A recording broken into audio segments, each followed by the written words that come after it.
ایک شخص تھا اور وہ بڑے پائے کا بزرگ تھا، اللہ کا ولی تھا،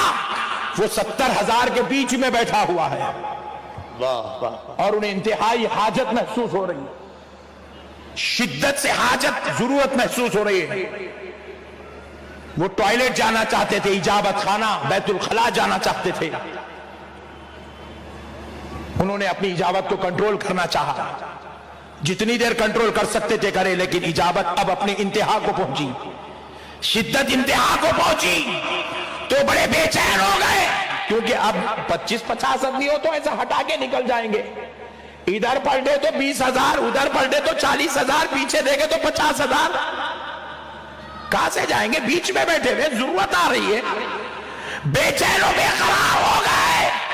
اسی بے قراری کے عالم میں غوث پاک سرکار کی طرف متوجہ ہوتے ہیں، سرکار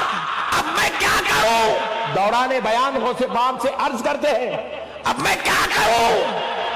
ضرورت محسوس ہو رہی ہے اور انتہا شدت کے ساتھ۔ غوث پاک سرکار، حالانکہ انہوں نے آواز نہیں دی، بس خالی اندر آپ کی طبیعت میں محسوس ہوتا ہے غوث پاک کیا کروں؟ غوث پاک سرکار ایسے بازو سے اپنا رومال اٹھاتے ہیں اور ان کی طرف پھینک دیتے ہیں، جیسے ہی پھینکے وہ رومال اڑتا ہوا ان کے اوپر جا کر گرتا ہے، اس بزرگ پر جن کو حاجت محسوس ہو رہی ہے۔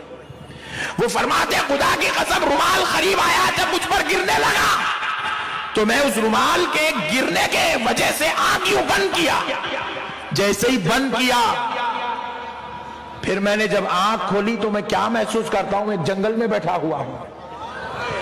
ادھر پلٹ کر دیکھتا ہوں انسان تو انسان، چرند پرند بھی نظر نہیں آتا، تو مجھے شدت سے ضرورت آ رہی تھی، میں نے ایک کونا دیکھا اور وہاں ضرورت کر لی، ضرورت سے فارغ ہوا، پھر ایک جگہ گیا، پانی ملا، وہاں سے وضو بھی کر لیا، وضو کر کے پھر میں نے سوچا کہ میں کہاں ہوں؟ غوث پاک کی مجلس میں تھا، یہاں کہاں گا؟ ابھی خیال کر ہی رہا ہوں، چہرے پہ سے رومال ہٹایا تو پھر غوث پاک کی مجلس میں بیٹھا ہوا۔ دیکھیں یہ اب سائنٹیفک دور ہے، ادھر آپ نے ایشوز کو پیش کرنا ہے تو آپ نے ایک بکش فارم میں پیش کرنا ہے کہ ہاں یہ اس طرح نہیں، اس طرح ہے، ٹھیک ہے۔ اور میں آپ کو بتاؤں یہ جو معجزات اور کرامات کو ہم مانتے ہیں لیکن یہ کسی کے اختیار میں نہیں ہے، الا ایک انبیاء کے ساتھ معجزات اٹیچ ہے، کرامت اللہ تعالیٰ جس کے اوپر ظاہر کرتے ہیں۔ یہ جس طرح سپر مین اور ٹارزن بنا کے پیش کرتے ہیں نا بزرگوں کو، تو چونکہ ان کے دعوے ہیں نا تو کر کے بتائیں۔ نبی علیہ السلام سے اگر نبی علیہ السلام اللہ کا پیغمبر ہونے کا دعویٰ کر رہے تھے تو جب ان سے یہ بات کی جاتی تو وہ فزیکلی سب کے سامنے کرتے تھے۔ بخاری مسلم میں حدیث ہے، ایک بارش نہیں ہو رہی تھی تو ایک صحابی نے کھڑے ہو کر کہا یا رسول اللہ کے حضور دعا کریں،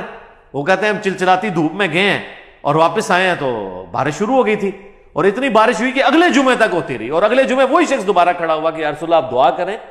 کہ ہماری ارد گرد زمینوں پہ تو بارش ہو، ہمارے گھروں پہ نہ ہو، گھر کی چھتیں ٹپکنا شروع ہو گئی ہیں۔ تو نبی علیہ السلام نے اپنی مبارک انگلی سے یوں اشارے کیے اور وہ بادل پھٹنے شروع ہو گئے، ٹھیک ہے۔ اور وہ کہتے ہیں جب ہم اگلے جمعے کے لیے گئے بارش میں تھے تو واپس آئے تو دھوپ تھی۔ تو میرے بھائی یہ یعنی نبی علیہ السلام نے تو سب کچھ کر کے بتایا نا، آپ کا جن بزرگوں کے بارے میں کلیم ہے تو ہم ان کو سائنٹیفکلی اس طرح چیزوں پہ چیک کریں گے، یہ سب کے سامنے فزیکلی کر کے بتائیں گے۔ اور میں آپ کو بتاؤں نبی علیہ السلام کی نبوت کو جسٹیفائی کرنے والی سب سے بڑی چیز یہ ہے کہ ہزاروں کیمرے آپ کے اوپر فٹ تھے۔ یہ جو آپ کے صحابہ تھے سفر و حضر ہر وقت آپ کے ساتھ تھے،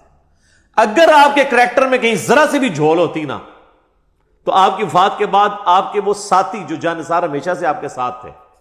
ایک تو وہ تھے نا جو فتح مکہ پہ طلقاء بنے، معافیاں مانگی، اور ایک حضور کا غلبہ دیکھ کے اسے ایک سردار کا غلبہ تصور کرتے ہوئے اذا جاء نصر اللہ والفتح کے تحت وہ اسلام میں داخل ہو گئے۔ وہ موٹیویشنل تو ان کا ایمان نہیں تھا، لیکن جو سابقون الاولون جو شروع سے حضور کے ساتھ اٹیچ تھے، جو بندہ ساتھ اٹیچ ہوتا ہے نا جی اس کو اس بندے کی کمزوریاں اور خوبیاں پتہ ہوتی ہیں، کہیں نہ کہیں بندہ ایکسپوز ہو جاتا ہے۔ جس کے ساتھ ہزاروں لوگ اٹیچ ہوں اور حضور کی وفات کے بعد ان میں سے کوئی بندہ ٹس سے مس نہ ہو اور کمٹمنٹ کا یہ لیول ہو